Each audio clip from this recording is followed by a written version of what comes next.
Phil, I think there's only one question left at this point in the game. Am I the bad guy? Dude, no, you're like, I think it's tough to be the bad guy if you're the only person on an avatar. Yeah, I suppose that's correct. There's definitely only one Enchantress being played at that Cornerstone. So, so for those of you who don't know, I won the top deck Cornerstone again. So, I won 2025. I just won 2026. 8-0, undefeated.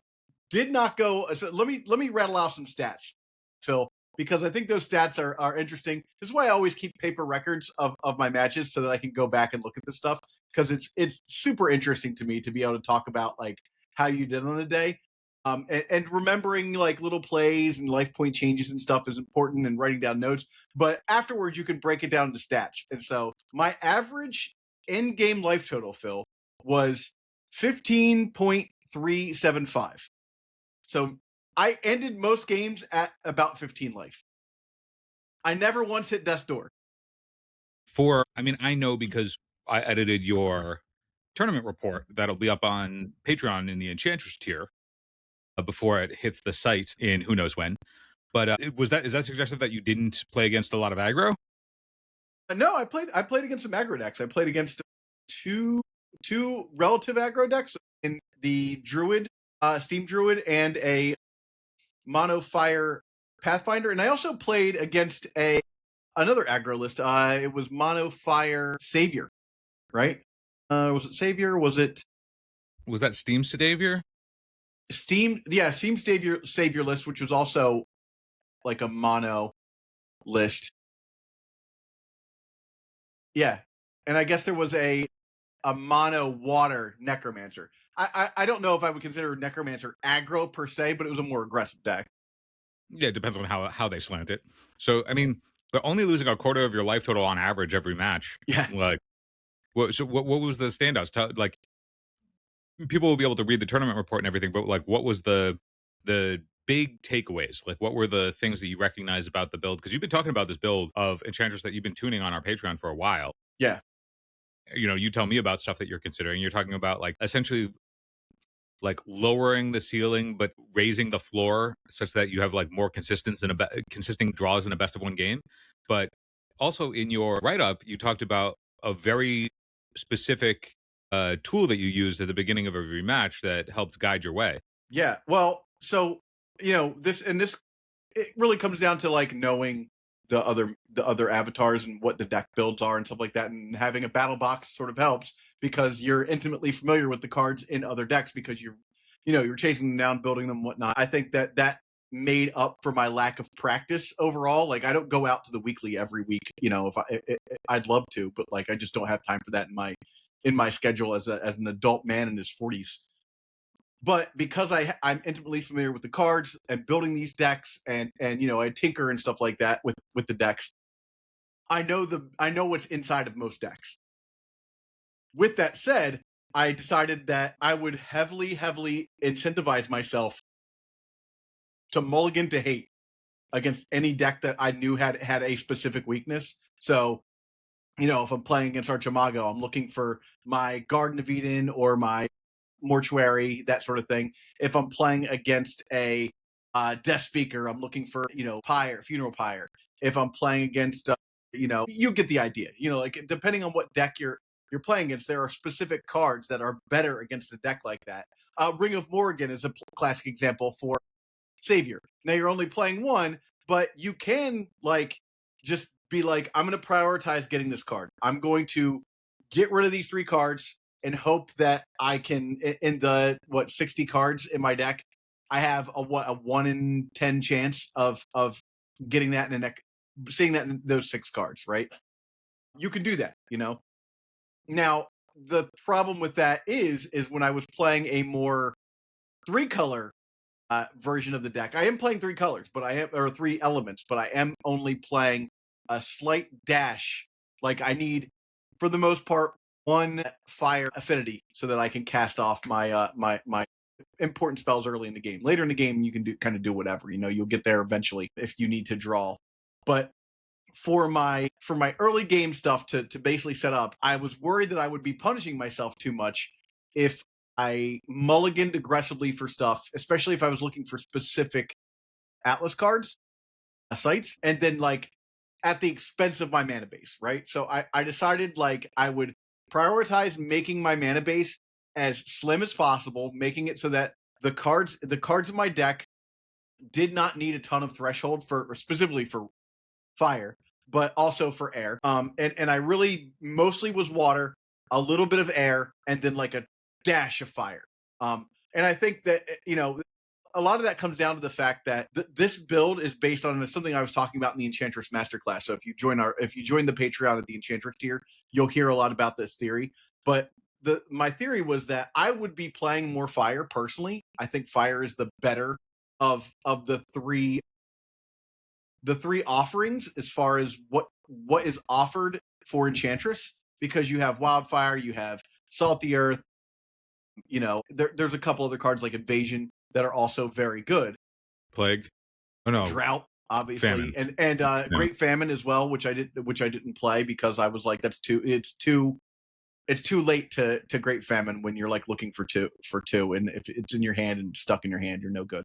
So what I decided I was going to do was on the whole Wildfire thing. So Wildfire is kind of a must play, right? For Enchantress. Now, I also think that Thunderstorm is a must play for Enchantress. I don't necessarily think that there's any water. Maybe, look, of course, Atlantine Fate is amazing.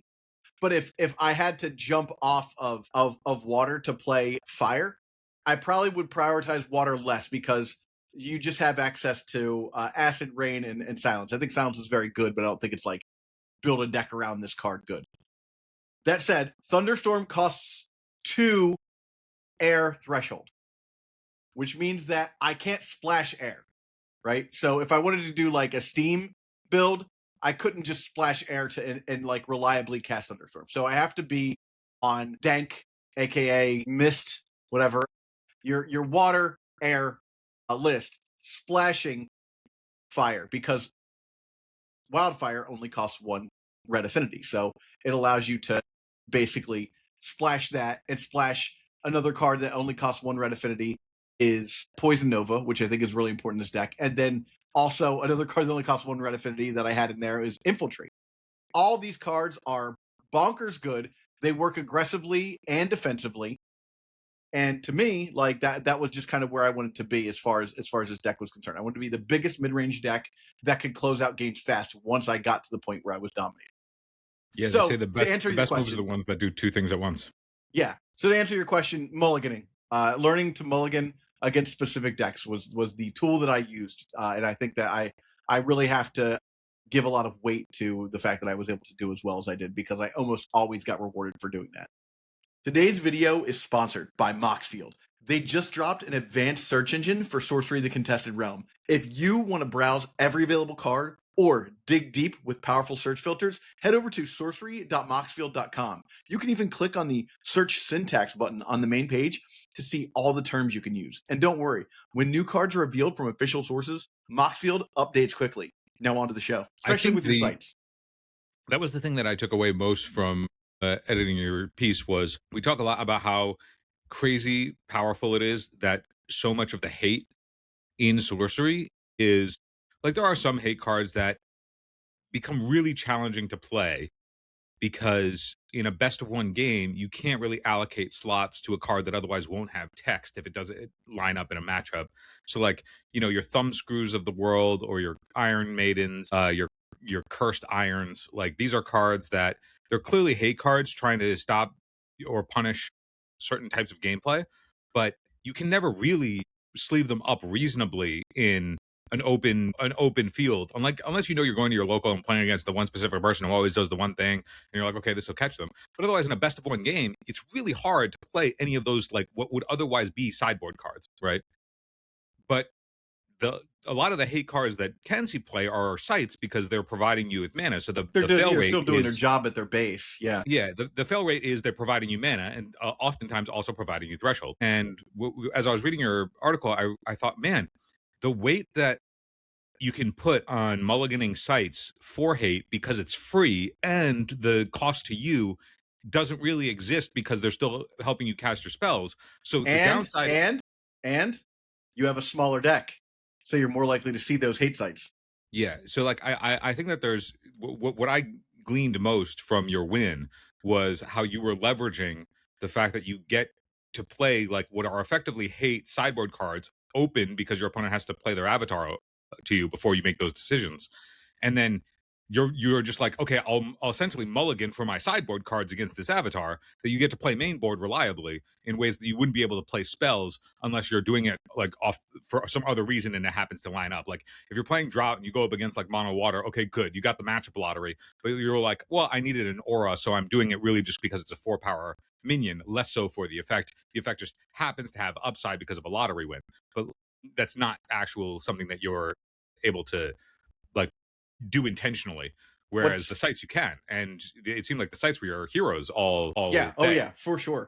What's also important to note, Phil, is that I can do that to every one of my opponents to some degree, unless they're playing my avatar. There's no hate sites for Enchantress. That was going to be one of my questions that I was going to ask you. Is every other avatar that you played against had some sites that you could aggressively look for that would stunt them in some way, whether it was for Cemetery Hate or Garden of Eden to stop Sorcerer draw, or the mismanaged Mortuaries, the Funeral Pyres. Like you played against Archie and Death Speaker a couple of times throughout the day. Yeah. And if I was playing against an aggressive deck, then the hate sites were, my Troll Bridge and my thin ice. Yeah, like the stuff or that maybe actually my controls Perilous Bridge, position. Yeah. Was there any? And there isn't really a hate card that you care about. I mean, it's like maybe main board people get to play like Arajo Exorcist, but like yeah, I mean that's just a removal spell, right? That's like, just a removal spell, right? It's not out. It doesn't say like exactly. every card in play is worthless now. Like it just hits one thing, and sure, it's a 2/2, but like it's a 2-power guy afterwards, but I don't care. It doesn't turn off your avatar's abilities the way that Garden of Eden shuts off Sorcerer or Cemetery Hate shuts off Archie. Yeah. Between Garden and Mortuary, I have the most hate against Archie, which was satisfying to see that twice in the top 8 and just know that like if I mulliganed, I was more likely to find a hate site against the thing that I was playing against in the top 8. Did you encounter or see any courts throughout the day? I did only once, and it was against the Wolf deck in the semifinals. He started with the elite and the one that makes elites and uniques cost 2 more. But my initial play was to play an exceptional wildfire against him in that slot.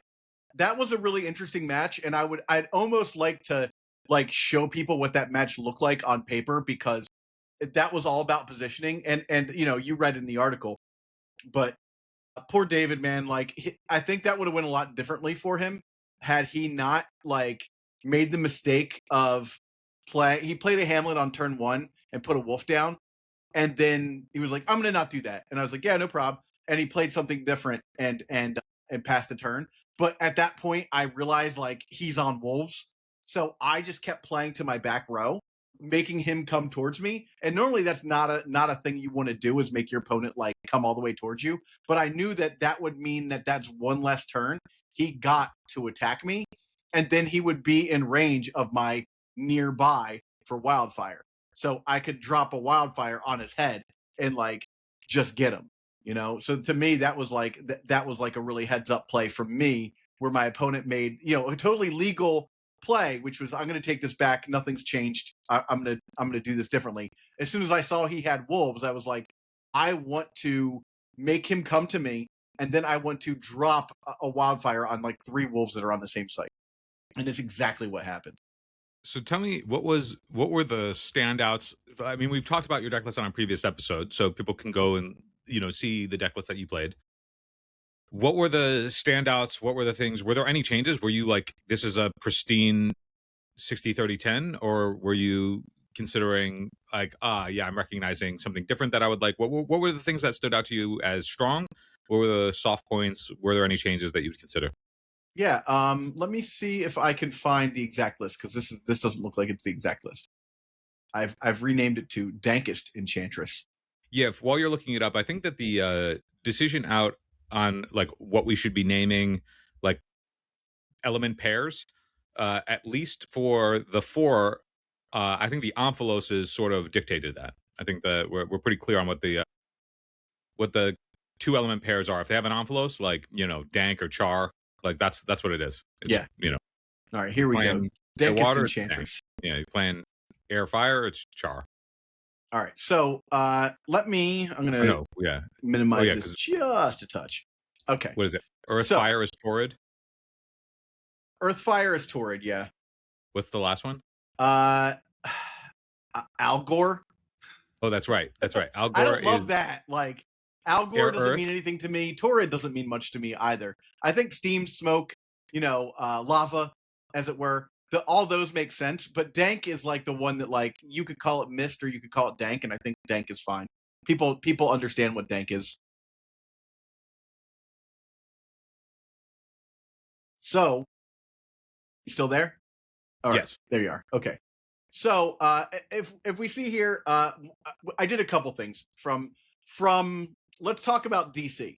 So in DC, I was running 2 Grandmaster Wizards and 2 Lord of Lies. This is before the Lord of Lies changed, so I think Lord of Lies was totally defensible at that point in time. And 2 Angel's Eggs as well. As time went on, I noticed that it seemed like every time, Phil, every goddamn time I played against Pathfinder, they just like start with a river of blood on the table. It's always there. I don't know how it happens. It just always does. So I decided that I didn't want to play a nothing card, an Angel's Egg, that oftentimes felt to me like I drew it at the worst possible time. Either I was already on death's door, or I would have rather had a guy to like start getting aggressive, and I just had an Angel's Egg in my hand. It was like, bleh. And so I determined that Orm Infester's just got to be good enough. I'm going to play Orm Infester, and I'm going to have that be my life gain. And then I was like, to that end, if I really need life gain, I'm going to take out the 2 Lord of Lies that are no longer useful, and I'm going to put in Dapper Vampire as like sort of my big impact creature, and that will do the rest of the life gain for me if I really need it. I only played 1 Dapper Vampire the entire time, and it died immediately. Yeah, I think that the more and more that we explore different archetypes and try different things and talk about stuff, the more and more I find that the price on life gain is too steep for the narrowness where it can be effective. So if like there's any of the cards that are like, oh, this thing will deal a damage, and then its counterpart is this thing will gain a life. For those cards, the things that deal damage are so much more impactful, because not only does it help get your opponent dead, but it also can kill them at death's door. Where life gain, you can't go above 20, so you can't like go and make it a plan, and then it doesn't help you at death's door. It's blank. Exactly. And so there's these opportunities where if a card is only life gain, if it's not incidental on top of something else, like Dapperel is a airborne body, like that's powerful. Or well, even like Fey Changeling, like worst case scenario, Fey Changeling can at least like bump your opponent's guy for 1, right? Like best case scenario, it acts like life gain by tempoing your opponent out for like a turn. If they got a big guy down, you're just like, put that in your hand. I'll deal with it like later when it's attacking me in 2 turns. You know, I think Orm Infester is like you've been playing a lot of Orm Infester in your list. Like that's been a mainstay for a while, and I think like Orm Infester, like it reads it deals damage underneath, so it's essentially burn damage, and then the life gain is incidental because if it gets turns off, it still gets to do its thing, so of dealing damage, so it's not blank. Whereas like Angel's Egg only providing life, even if it's 2 life a turn. A total of 5 life the entire tournament, Phil, and that was all off of Orm Infester, and it was like that's life I didn't even need to gain. Yeah, I think that I don't know if it's I only gained 5 life because so many times I was at 20 life when Orm Infester was doing its thing. Yeah, I'd be curious to next time we have an opportunity to interview Eric and the design team as to what the rationale for capping life at 20 as opposed to even if it was capped, but it was capped. Hearthstone caps you at 30. You start at 20, but it caps you at 30. There are other options. because the thing, and I wonder if it's just like a world where they're going to get to play with it, because we have yet to see an avatar that has something other than 20 life. These games are far too long as it is the answer that I think that Curiosa will I wonder if offer. that's the case, because like I find that for a lot of games that you go from a high life total to death's door so fast Mhm. that it would seem to me that going over 20 wouldn't be that much of a bottleneck to the game in a meaningful way. But I think maybe you're capped at 20 because that's what your avatar's life total is at, and maybe they'll get more malleable with that in the future with other avatars. So like I said, I took out 2 Lord of Lies. I took out 2 Angel's Eggs. I replaced the 2 Angel's Eggs with Dapper Vampires. And the Lord of Lies I replaced with 1 Sphere of Venomosity and a 3rd Whirling Blades.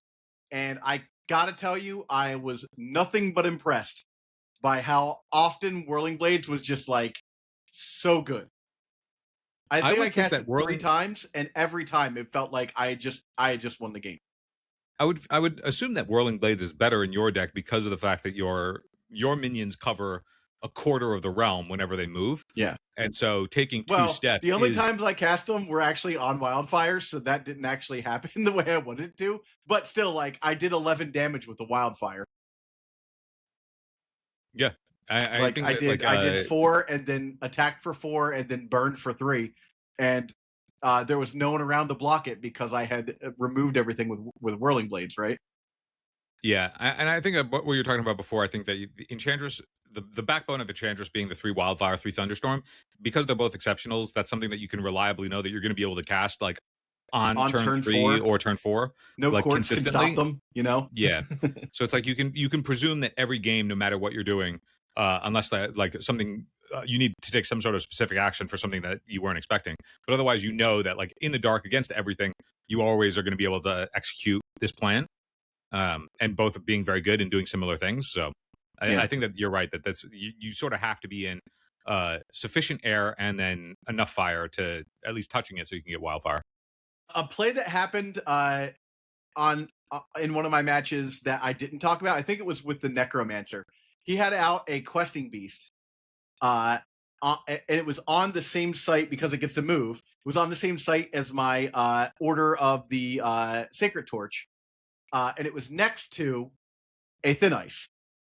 And I sat there for a second and I realized that I could cast Scatter because Scatter targets the site. So I pushed the questing beast that has a 5 power onto the Thin Ice, right?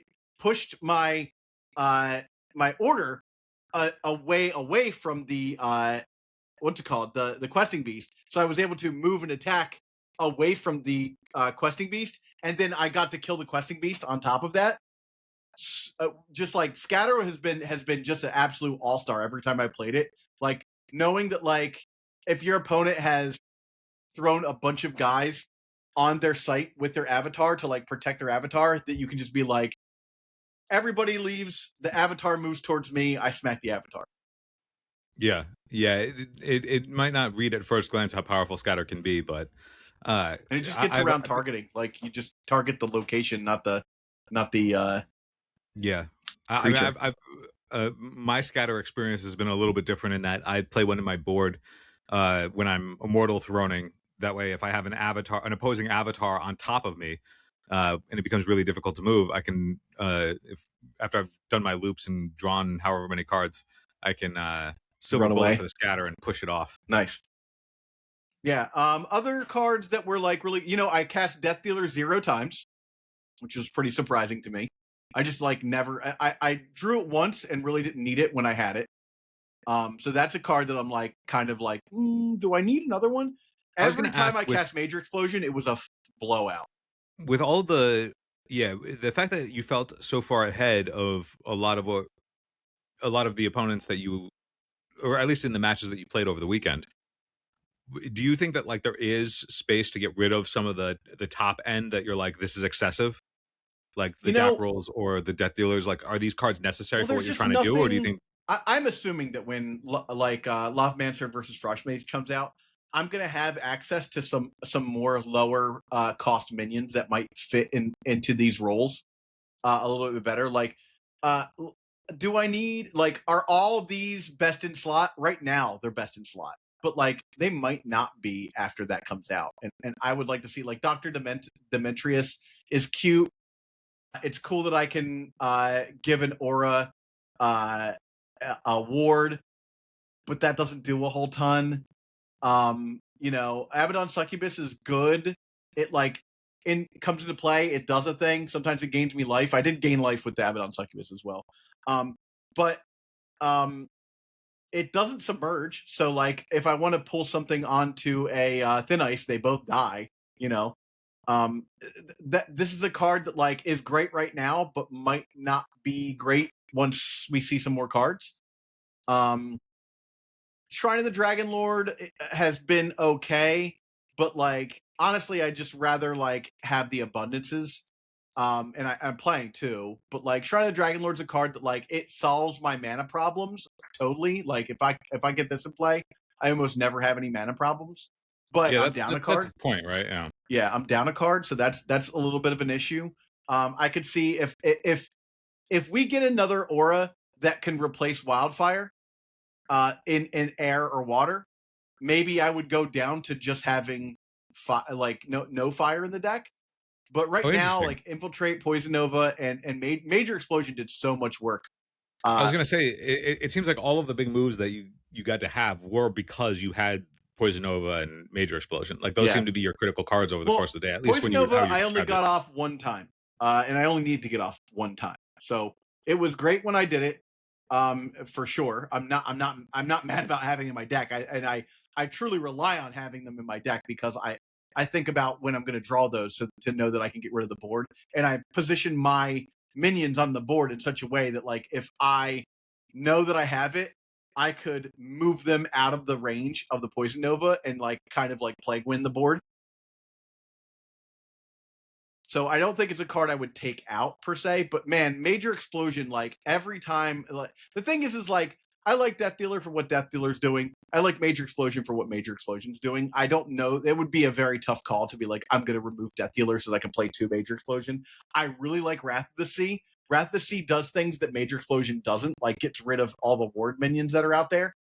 And it's super awesome when you're just like, all of your guys die, and then my Koi Nixie goes under the water. Mm-hmm. You know, that's right up there with a Plague Wind effect as well. I never got a Mesmerism on the day. I think I cast Infiltrate once, and I cast it just to proc a Wildfire because it was the creature that I wanted to hit was on a silence, so it immediately didn't work. But I was doing it specifically so that I could like take a Wildfire and turn it on to do something else. Mm-hmm. So that there was that. Yeah, everything else like Magic Missiles, Lightning Bolt. They're doing their job specifically against particular avatars that I didn't see this time. Like I didn't see an imposter, and these are cards I try and look for when I'm playing against imposter, so I can get them. And then like Atlantean Fate was it did its job just fine. I played a game against Harry before, and Harry's deck is almost all ordinary sites, and you really have to watch out. Like doing this on a bunch of ordinary sites feels super stupid because it doesn't do anything.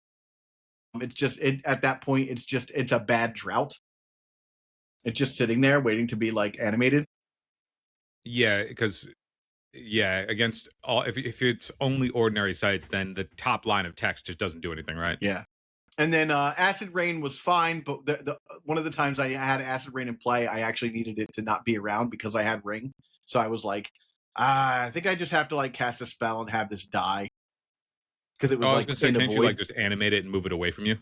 Yeah, it was in a void. So I would have done that, but the thing was my opponent was at 1, so I needed to like figure out a way to kill them, and I only could cast 1 spell that turn. And so I was like, I can't get close enough to my opponent to like use the ring to get him. So it was, I figured out a way, obviously, to win that match, but I was like pissed because I was like, I just need to like get rid of this. Dude, just wait until you have the incentive to go into Earth so you can play Starseeds of Ur and just fill all the voids. I thought about that, Phil, and it's funny because with Earth, you have access to what is it, Rift Valley, right? Rift Valley is an Earth site, right? It is. That solves a lot of your problems of like building the M, as it were. Because you can just be like, all right, I fill that in, and then you don't have that issue ever. I would like to see, in Lovemancer versus Frostmage, I would like to see Lovemancer get something good for an aura for Earth, because I would like to explore that space. But I just haven't seen like in Ensnaring Terrain's the only one that looks interesting, and that is, what is it? It's Ensnaring Terrain? Entangled Terrain? Entangled Terrain. Entangled Terrain is a 4-power minion, right? And lose airborne or mobile, which is whatever. Like, that just stops people from being able to get across. But you can still attack if you're immobile. You can still block if you're immobile. But as a 4-power minion that can like stop an attack for a while, then just be like, okay, cool, I'm going to start attacking with this thing. That's interesting to me. But it's not exactly like, it's not enough for me to be like, oh, I want to play this this aura. All of the like wall auras, just Blizzard and Wall of Ice, Wall of Fire, all those things just don't really, they're not that interesting to me. How about your but before we call it, I am still curious about your Atlas. Did you like everything about it? Or yeah, I mean, so I removed one Babbling Brook to play the Garden of Eden, and that worked great. Like, I mean, Garden of Eden did so much work. I didn't miss the Babbling Brook. Merlin's Tower is a card that I almost thought about removing, and then I got to cast a Major Explosion for like Death's Door off of just playing the Merlin's Tower, and it removed like 3 guys from the board, and then I got to follow up with an actual other spell. So that felt too good to remove. I got to keep that in there. Perilous Bridge was great. Troll Bridge, Thin Ice are obviously awesome. Beyond that, like the Mismanaged Mortuary, like I said, there's just the right amount of hate sites in this deck that it does everything it needs. Dark Tower, Gothic Tower, and Lone Tower didn't really do anything for me this time around, and I don't think that that's always going to be the case. But it is significant that like in 8 games, I just never needed any of these to like get through and to do the thing. So there's an argument here for these could be, one of these could be another Wuthering Heights. Wuthering Heights is awesome when you get to use it right, and like especially my big like Wuthering Heights play, Phil, is you cast Abundance, right? You attack with Abundance, and then you use Wuthering Heights to move the Abundance back onto your sites. Yeah. That's like, that's one of my favorite things to do. Yeah, the trickiness with how auras just get to exist on cross squares, and the implications of that is like part of, I mean, not part of why Enchantress is as powerful as it is. Yeah, I was telling my quarterfinalist opponent, because he wanted to block one of my enchantments, and he was like, so I just like can't block it if I'm here. I was like, no, yeah, that's how big minions work. And I was like, honestly, if Enchantress ever got really powerful, to the point where like it was dominant, like like Archimago had been previously, I think that is a rule change that they could easily change and be like, if you're attacking as a big guy, anything touching it could block. I think that would be a rule change that they could make. But right now, it's one of the few things that like Enchantress has that is an advantage to me. So I don't think that it's something that I would Well, I obviously don't want them changing because I play the deck. You could block, but you as the Enchantress player just get to say, okay, well, I'll just attack you on the diagonal square, so that way you can't. Yeah. That's the thing. Is like you can block it. It's just that the way you do it is you make it so that any blocks they have, because generally it's like 1-to-1. Your opponent's like got one guy and you've got an aura and you attack, and you do it to a place where that particular minion can't get to. Right. And that's how it works. So there's already also there is a like negative with having an aura take up 4 spaces, is that it's very easy to target that aura. So if it's alive, it's easier to kill with a spell. If you cast disenchant, you can hit several of them. There is a give and take to that rule. Yeah, but I think that again, like proactivity is always going to be better than reactivity, and you're always going to be on the proactive side of that. Sure, of course. That I very much agree with. I wanted to also, dude, flash your champion card. Oh yeah, it looks like you're enjoying the show. Become a member on Patreon or YouTube to support Common Sense. The Sorcerer tier gives you early access to sorcery videos completely ad-free, and the Magician tier extends that access to our Magic the Gathering videos as well. Our member support helps us create more sorcery content for the community. Become a member and help us help you contest the realm. Show it off. So I got a couple of promos here. So I won. Hold on, let me make the thing big here so everyone can see. All right, so I won a swap as a promo in round 2. They were just like someone was a promo and it was me, so that's great. Yeah, sweet. Homie over here just running hot. Yeah, the rich just keep getting richer. Then I won the tournament and I got the champion, the Vincent Pompetti champion, like foil, which that's is sick. Hot. You gonna frame that and put it next to the stasis?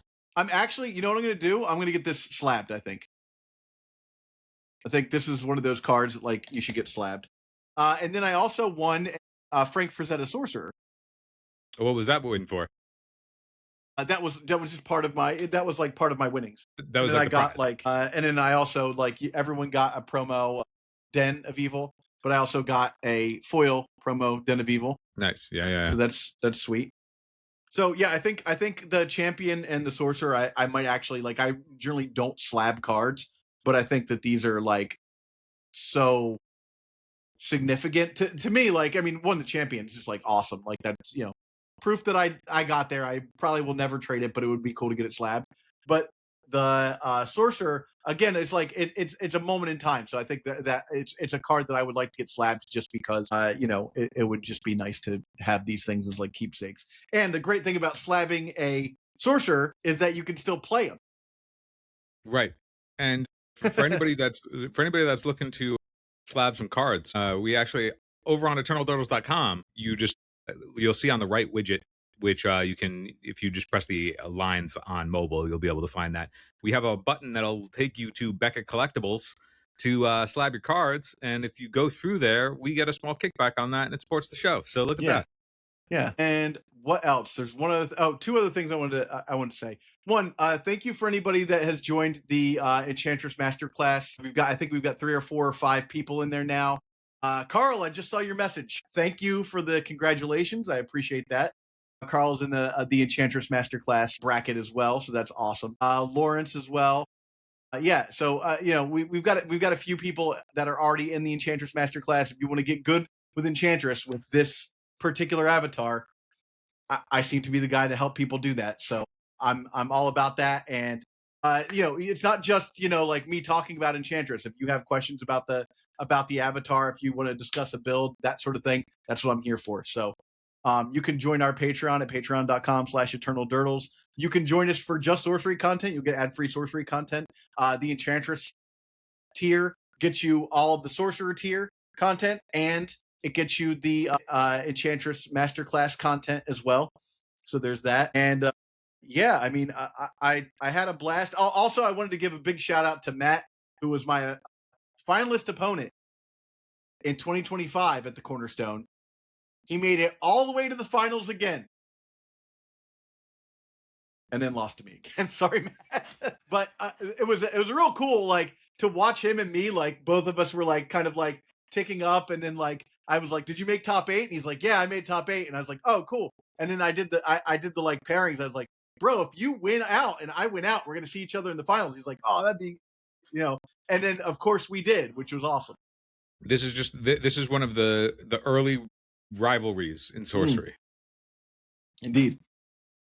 All right. Well, again, thank you everybody. Again, Patreon, and go to eternaldurtles.com and sign up for the newsletter. We've got a newsletter coming out now. Every week it'll recap all of the stuff for sorcery. I think you can Phil, correct me if I'm wrong. You can choose like you only want sorcery content. You can choose to have only sorcery content. Yep.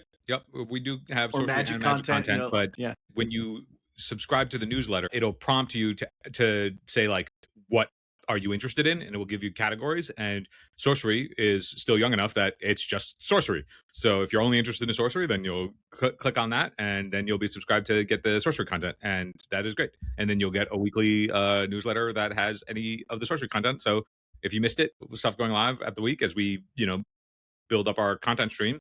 That's probably also where we'll conduct our giveaways and stuff from too, I think, as time goes on. Yeah, so it'll be where we conduct giveaways, hopefully get some some good sponsors and some advertising that we believe in, and we can get work on there as well.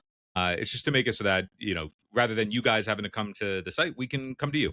Yeah, you know how all these content engines are consistently like moving stuff around and whatnot, and we just wanted to make sure that like if YouTube went away tomorrow, we would still be able to connect with everybody. Anyhow, Dude, that said, thank you everybody for watching. Congratulations to me, I guess. Wow. And the villain of the realm. I'm gonna have to come out next time and put Zac in his place. Wow. Yeah, I'm probably just gonna 08 an event.